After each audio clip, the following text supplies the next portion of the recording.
All right, welcome back to the channel. So it appears as if Errol Spence Jr. has eclipsed Anthony Joshua in star power. If you look at their last couple fights, specifically the ones that just took place, Errol Spence Jr.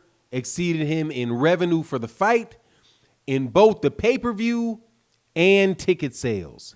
Let's talk about either the decline of Anthony Joshua or the rise as a superstar of Errol Spence Jr. It's one or the other. Let's talk about that in this video.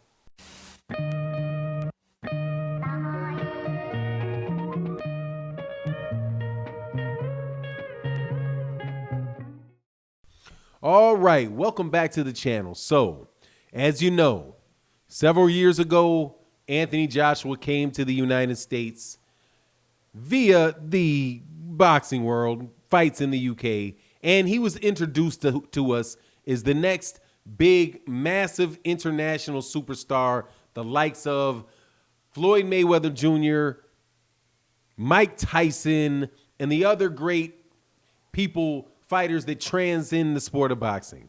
That is how Anthony Joshua was introduced to me. And for a while, it looked like that may be the case. But then he got beat up by Andy Ruiz, and a lot of luster fell off. And he came back, had a fight with Andy Ruiz, won it, and then came back again, had a fight with Alexander Pulev, and he won that as well. When he fought Alexander Pulev, he fought on pay-per-view in the UK. He did that not too long, I do believe a week or two after Errol Spence Jr., who also is a young rising star who by many people consider to be the next big international star or pay-per-view star in American boxing, international boxing. They both have pay-per-views. Now, if I had told you at the beginning of this year, and there's a lot of stuff, I'm telling you, a lot of stuff that I would not have believed was going to be the case at the end of 2020. Some things very, very good. Some other things tragic. Some other things just, oh my goodness, man, what a crazy year. But I would have never, nobody would have, if I would have said, hey, Errol Spence Jr. is going to do bigger numbers, revenue-wise, numerically, than Anthony Joshua, people would have called me nuts. Like they, call me often when I say things like that. But just like in those other situations, we wind up coming back to the day when we get to see whether or not I was right or not. And I'm telling you, today is the day that I was right. And we can review the actual numbers that are being shared. Now, what are these numbers and how do you determine who is a star? The numbers typically used for boxing is something that all are connected to this notion. Money talks, bologna sandwiches walk, right? But not bologna sandwiches. Money talk, bologna sandwiches walk. And you say, who is making the money? Because that's what big is, the money.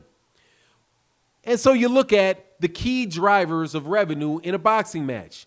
Those are two things. The key, the big ones, right? The two big ones. Pay-per-view sales and ticket sales, right? If it's not pay-per-view, then you would look at the licensing fee or whatever it is that's paid by the network. But because pay-per-view, we know how much it costs, and we know how many they report or they say or rumor, right? Sources give you that are sold. So if you look at those two things and you see one person does more than the other, then you have to say who's really the big star. Now, I'm not going to say Deontay Wilder because it's very obvious with Deontay Wilder's last pay-per-view and the ticket sales that there's just no comparison to what Anthony Joshua just did. But then you would say that's a bad comparison because we're in the middle of a pandemic and you can't have ticket sales. Your tickets, you got to expect people are having a harder time. You know what I mean? All of that. So we say, let's look at Errol Spence Jr. And so let's do that. According to Mike Coppinger, Anthony Joshua sold 600,000 pay-per-views in the UK, We know how much that costs per pay-per-view. In US dollars, it's about it's a less than $25. But for the sake of this number, we'll just go for this comparison, we'll just go with 25 US dollars. 19 pounds 99 pence, but we will say we'll do the conversion and just say 25 US dollars. So 25 US dollars times 600,000 is roughly 15, not even roughly, it's $15 million in the pay-per-view. So far that's $15 million in revenue. Now for the ticket sales, we know how many tickets were sold for Anthony Joshua versus Pulev. And that was the limit of 1,000. 1,000 limit at 20, and what would we say that is? At $250 a ticket. I do believe that's the number we used. But just say they do $3 million. They do $1 million in ticket sales. 1,000 tickets at $1,000 a ticket is $1 million. So where does that bring between those two things the revenue for Anthony Joshua and Pulev? $16 million for the pay-per-view and the gate. What was Errol Spence Jr.'s pay-per-view? It was conservatively estimated at 250,000 pay-per-views buys at $75, which makes that $18,750,000.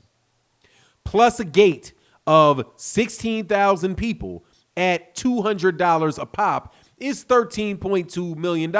Excuse me, it's $3.2 million.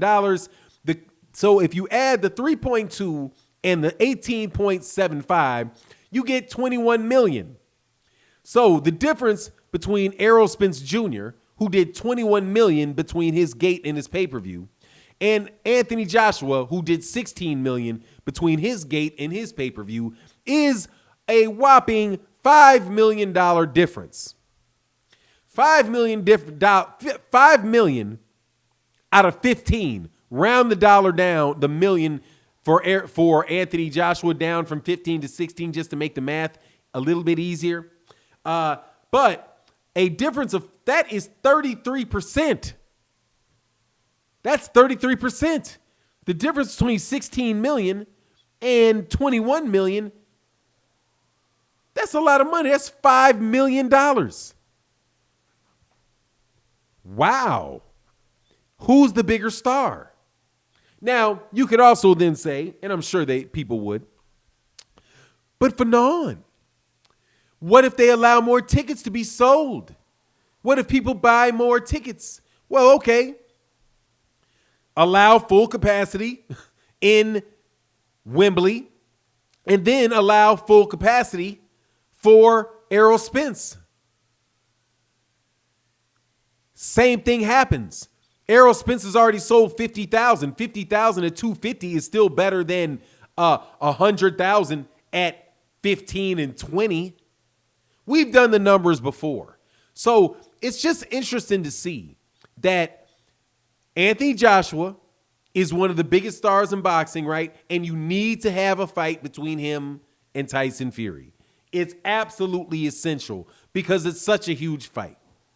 But yet, Anthony Joshua is not as big in the UK, at least in the numbers for his last two fights, as Errol Spence Jr. is in the US. Tyson Fury only gets numbers with Deontay Wilder. Only. So how is that fight that huge? But Errol Spence Jr., who is certified in his numbers, and Canelo, who everybody's saying, even though you can't certify it as certified, that might be, again, like I said, the biggest fight in boxing, but people don't want to see it. It's funny how people work these numbers out, isn't it? Isn't it?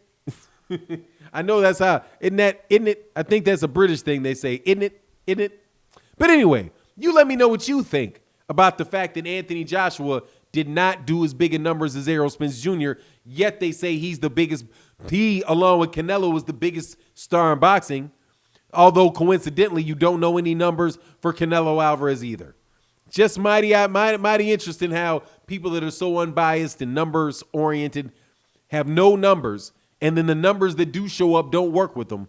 But still, they push on with their narrative. That's my take on the matter. You let me know what you think. And with that, I'm out. Peace.